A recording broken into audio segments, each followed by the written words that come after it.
Here I am, joining the osteopath with a foam roller, causing more pain and suffering to myself, just for you guys, to reduce your pain and suffering. Of course, I'm actually benefiting at the same time. And what I'm doing here is a nice bit of rolling on my glute muscle, that's my buttocks, on the outer part of the muscle at the moment. When I'm doing this, the important thing to do is always hold your tummy in to protect your back, okay? You can vary the angle you're working at, you can work on your elbows if you like that.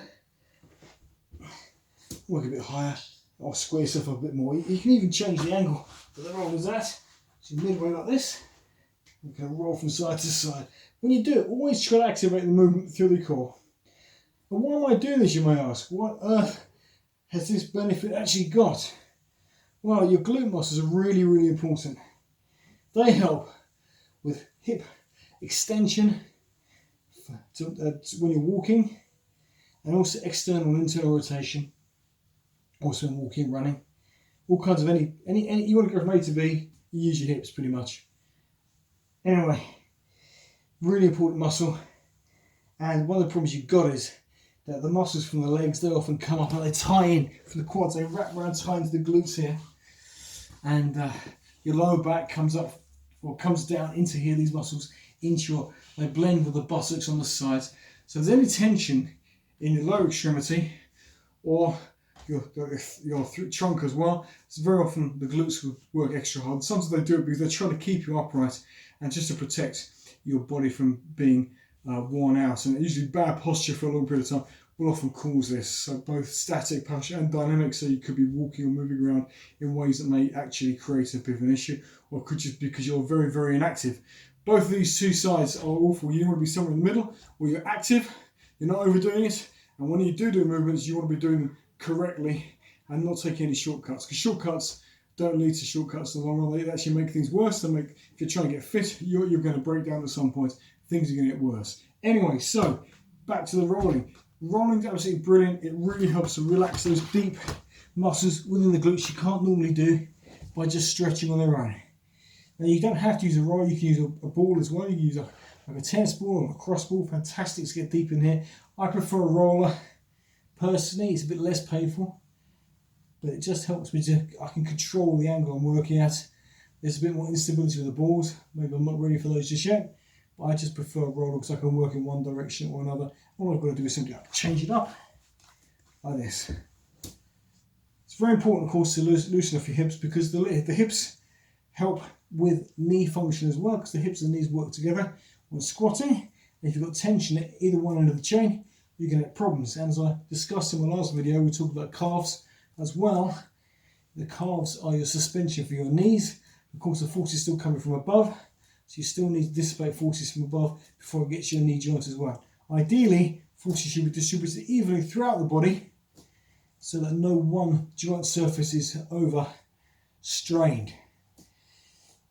Okay, so there we go. I'm getting into this other glute now, and it's really, really working beautifully. I normally recommend, like I always say, the roller, 2 minutes is probably enough. You can do a little bit more if you want to, but not too much. I'm a great believer in efficiency of time.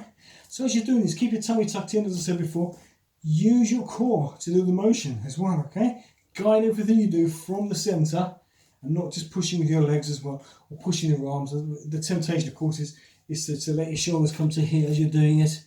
Put your phone underneath, have a little conversation at the same time if you like, but no, only joking. Keep yourself upright, push through your latissimus and your lower trapezius muscles, push all the way down, keep your arms as straight as you possibly can, bend it if necessary, just to make sure, again, the forces are evenly balanced and no one tissue is being affected.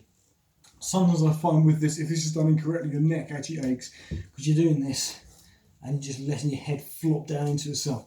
We don't want that at all. We want a nice, straight, long neck, but relaxed as you do the movement. Okay, so try this one before you stretch. One of the stretches I'm currently into it's a variation of one of those ones you've probably done in yoga before, is you sit down like so, cross your legs, then cross one leg over it like that, and you want to reach around in this direction, pulling the knee towards you. Again, suck your tummy towards your back. You're pulling it that way. If you're really good at it, you can come around this way and push it that way around. Not for the faint of heart, it is quite hard. And I think my bottom should be a bit close to the ground with this one, but I haven't done this for quite some time.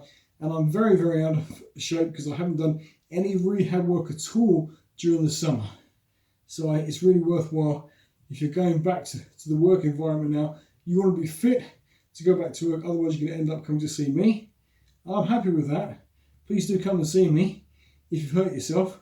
I could certainly do with the money, but realistically this will help you stay out of my surgery and hopefully get your body into a better state before Christmas comes around, because it will come quickly.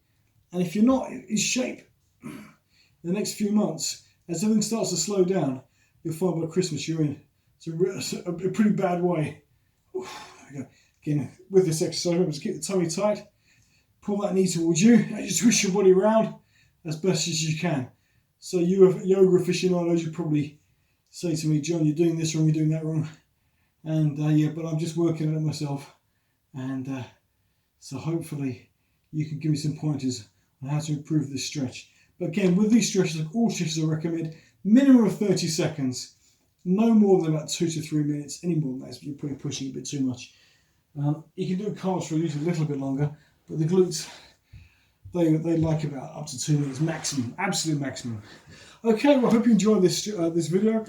Do the foam rolling, do the stretching, see what difference it makes, see how it helps your back, see how it helps your knees, as well as, of course, any tension in the buttocks themselves. Otherwise, see you in the next video. Do take care. Goodbye.